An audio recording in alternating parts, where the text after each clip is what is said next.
assez proche. Nous sommes en 1942 et la guerre fait rage. Les temps sont difficiles et la population est sous rationnement. Mais il faut rester fort. C'est pour cette raison que notre gouvernement a décidé d'instaurer les règles alimentaires officielles du Canada. Ces règles permettent d'améliorer la santé des Canadiens en préconisant une alimentation optimale malgré le rationnement des vivres et la pauvreté. Nous venons d'assister à la formation du premier guide alimentaire canadien.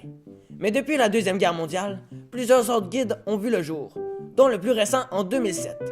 Celui-ci comporte 4 groupes alimentaires: les fruits et légumes, viandes et substituts, Produits céréaliers, Lait et substituts. Pour un adulte moyen, on recommande en moyenne 8 portions de fruits et légumes par jour.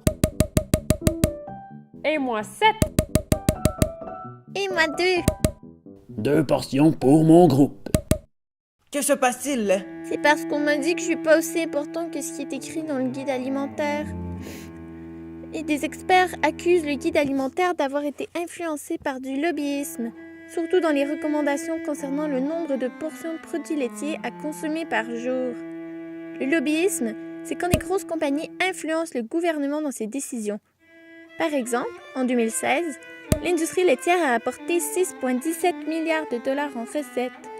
Alors, pour le gouvernement, il est avantageux de recommander la consommation de produits laitiers afin de faire le plus d'argent possible. Oh, ça fait du bien d'en parler. Nous avons un autre gros problème. Le guide alimentaire est beaucoup basé sur notre culture, sauf que certains aspects de celle-ci nous poussent à faire des mauvais choix alimentaires. Nous vivons dans une société où l'on prône l'efficacité, et c'est pour cette raison que les produits transformés ont pris une grande place dans notre garde-manger.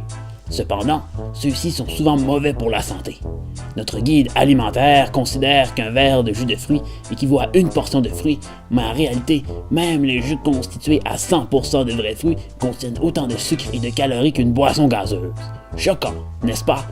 C'est le même problème avec les céréales déjeuner et les charcuteries qui ne représentent pas une réelle portion nutritive dans leurs groupes alimentaires respectifs, comme le serait par exemple une tranche de pain multigrain et un filet de saumon.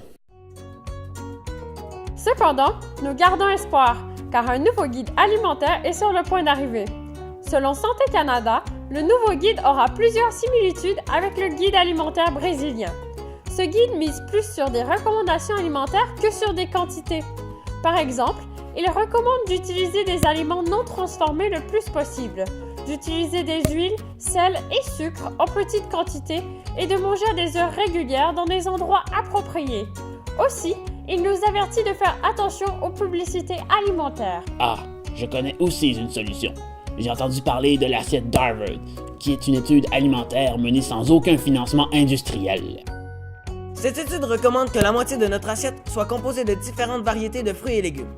Attention, les patates ne comptent pas et il faut se limiter à un petit verre de jus de fruits par jour. Le quart de l'assiette devrait être composé de produits céréaliers multigrains. On recommande de limiter la consommation de grains raffinés comme le pain blanc ou le riz blanc. Et le quart de l'assiette doit contenir des protéines. Mais il est recommandé de limiter le fromage, les viandes froides et les viandes rouges.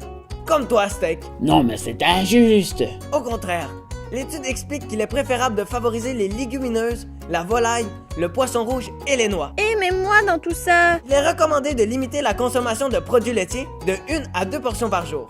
Aussi, il est mieux de boire de l'eau, du thé ou du café sans sucre. Wow! Maintenant, je serais peut-être capable de perdre mes petits kilos en trop.